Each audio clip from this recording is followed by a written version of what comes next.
जो भी सेवा आपके हिस्से में आई आपने की प्रेम पूर्वक, आपके मन में कुछ कपट नहीं आया, भाव ऐसा खराब नहीं आया, तो समझ लेना कि वो सेवा गुरु महाराज की अपनी नहीं है।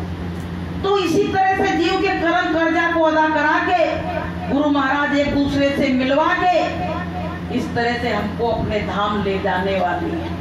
तो प्रेमियों, ऐसे गुरु को हम बार बार नमन करते हैं और बार बार हम प्रणाम करते हैं कि मालिक तुम हमको मिल गए, मेरा जीवन धन्य हो गया। हमारे जीवन में क्या था कि वही बना लो, खा लो और बच्चों के पास निकाल बैठ लो और सो जाओ, ये जीवन था। लेकिन कहते नहीं कि आप आए तो बाहर आई, ये कहा गया है। ऐसे हम कहते हैं हमारे जीवन में गुरु आए तो मेरे जीवन में बाहर छा गई। अब हमारे जीवन में खुशी एक उल्लास रहता है कि आज मंगल का सत्संग वहां जाना है, आज माँ का सत्संग वहां जाना है। इस तरह से मन में खुशी सी बनी रहती है। लेकिन ये काया है ना, कहा नहीं गया कि गुरु भजन कर प्राणी, एक काया तेरी हो गई पुरानी। गुरु भजन कर प्राणी, एक काया तेरी हो गई पुरानी। पूरा नहीं गाएंगे, अपनी काया के ऊपर बता रहे हैं।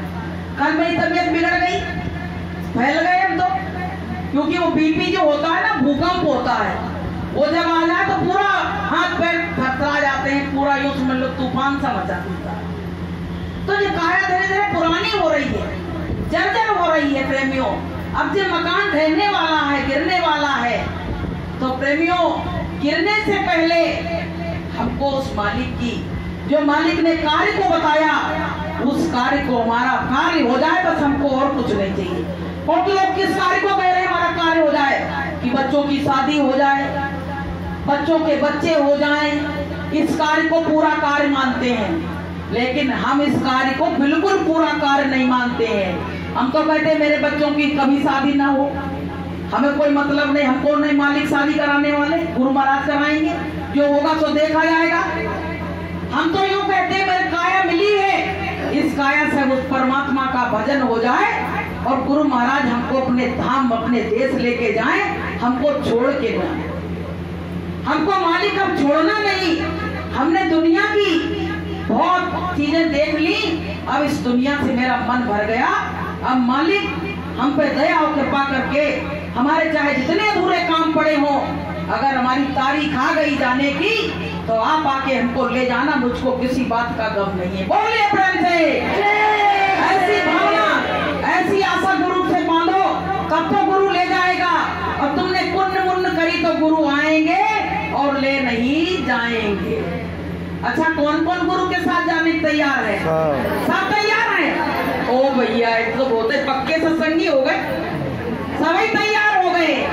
लेकिन एक बात बताएं, अभी मौत आ जाए ना तो ऐसे छिपती फिरोगे कि दीवार में और अंदर गड्ढा मिल जाए तो उसमें घुस जाए उसमें, क्योंकि हमारा बड़ा बिजनेस है, हमारी तमाम दुकानें खुली हैं, सब छूट जाएंगी। लेकिन प्रेमियों, ये महल अटारी एक ना एक दिन तो छूट नहीं है, ये तो सब कुछ छूटेगा। और इस गली में तुम कभी आ भी नहीं पाओगे। तुम्हारे लिए इतने सरसों के दाने, इतने कांटे बो दिए जाएंगे कि कभी तुम इस गली में लौट भी नहीं पाओगे। और उसके लिए हम दिन और रात चिंता कर रहे हैं। अभी हम मर जाए तो सरसों के दाने डाले जाएंगे, भैया जवान मौत हुई है, सरसों के दाने डाल देना, लौट के ना आए।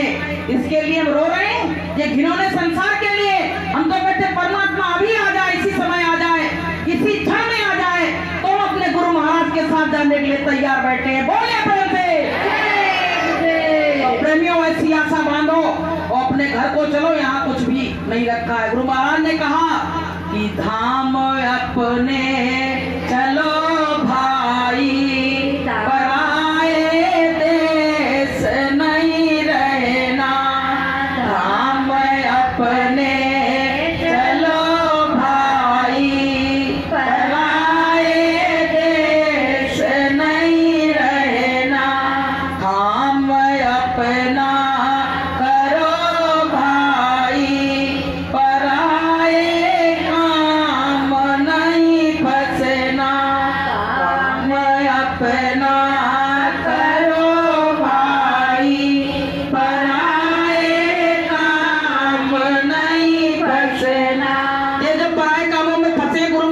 अपने धाम चलो और इन कामों में तुम मत फंसो। इसलिए प्रेमियों, जो लालच का फंदा, लालच बुरी बलाए है, लालच में मत फंसो, नहीं तो सीधे नरकों में जाना पड़ेगा। इसलिए गुरु का हाथ पकड़ लो और सीधे अपने देश चलो, कहीं और जाना नहीं है। तो प्रेमियों, मैं अपनी वाणी को इसी के साथ विराम दूंगी। बोलिए प्रेम से जय।